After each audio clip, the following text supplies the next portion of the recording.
থামছে না হামের সংক্রমণ। দেশে গতকালও হাম ও উপসর্গ নিয়ে আরও 5 শিশুর মৃত্যু হয়েছে। এই সময়ে হামে আক্রান্ত হয়েছে আরও 1295 জন শিশু। ময়মনসিংহ মেডিকেল কলেজ হাসপাতালে বৃহস্পতিবার আরও 33 জন রোগী ভর্তি হয়েছে। বরগুনায় বছরের শুরু থেকে এ পর্যন্ত 300-রও বেশি রোগী শনাক্ত হয়েছে। সংক্রমণ বাড়ছে নেত্রকোনা, হবিগঞ্জ, চাঁপাইনবাবগঞ্জে। এদিকে সংক্রমণ রোধে বিভিন্ন জেলায় টিকাদান কর্মসূচি চলছে।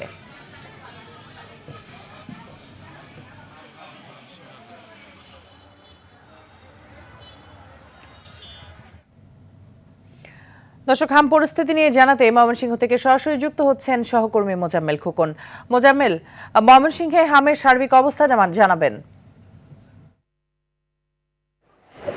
মিতু, ময়মনসিংহে প্রতিদিনেই কিন্তু হামের আক্রমণে আক্রান্তের সংখ্যা, অর্থাৎ হামে আক্রান্ত রোগীর সংখ্যা কিন্তু ময়মনসিংহ মেডিকেল কলেজ হাসপাতালে প্রতিদিনই বাড়ছে। অর্থাৎ এই ময়মনসিংহ মেডিকেল কলেজ হাসপাতালে হামের প্রাদুর্ভাব কিন্তু খুব ভয়াবহ আকার ধারণ করেছে। গত 24 ঘন্টায় 47 জন নতুন শিশু হামে আক্রান্ত হয়ে এই মেডিকেল কলেজ হাসপাতালে ভর্তি হয়েছে। এছাড়া 35 জন তারা সুস্থ হয়ে বাড়ি ফিরেছে। আমাদেরকে ময়মনসিংহ মেডিকেল কলেজ হাসপাতালের ফোকাল পার্সন গোলাম মাওলা আমাদেরকে যেমনটি বলেছেন, গত 17ই মার্চ থেকে আপনার আজকে 24শে এপ্রিল পর্যন্ত এই ময়মনসিংহ মেডিকেল কলেজ হাসপাতালে 795 জন হামে রোগী ভর্তি হয়েছে। এর মধ্যে 705 জন রোগী সুস্থ হয়ে তারা বাড়ি ফিরেছে।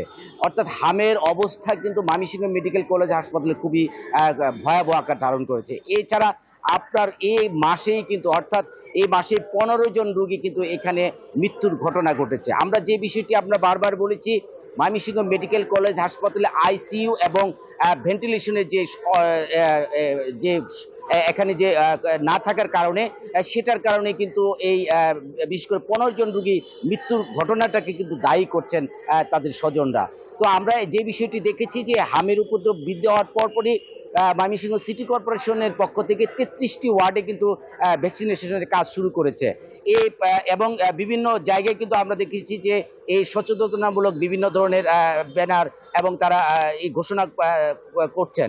তো সব মিলিয়ে বলা চলে যে ময়মনসিংহ মেডিকেল কলেজ হাসপাতালে হামের প্রাদুর্ভাব দিন দিন বাড়ছে, অর্থাৎ রোগীরাও বাড়ছে, কিন্তু এটা নিয়ন্ত্রণ হচ্ছে না। যে কারণে এই রোগীর স্বজনরাও আতঙ্কের মধ্যে রয়েছে এবং কিভাবে এটা নিয়ন্ত্রণ হবে সেই বিষয়টিকে কিন্তু এখনো নিশ্চিতভাবে বলা যাচ্ছে না। তো এই ছিল আমার কাছে ময়মনসিংহ থেকে হাম নিয়ে সর্বশেষ পরিস্থিতি। মিতু, ধন্যবাদ আপনাকে।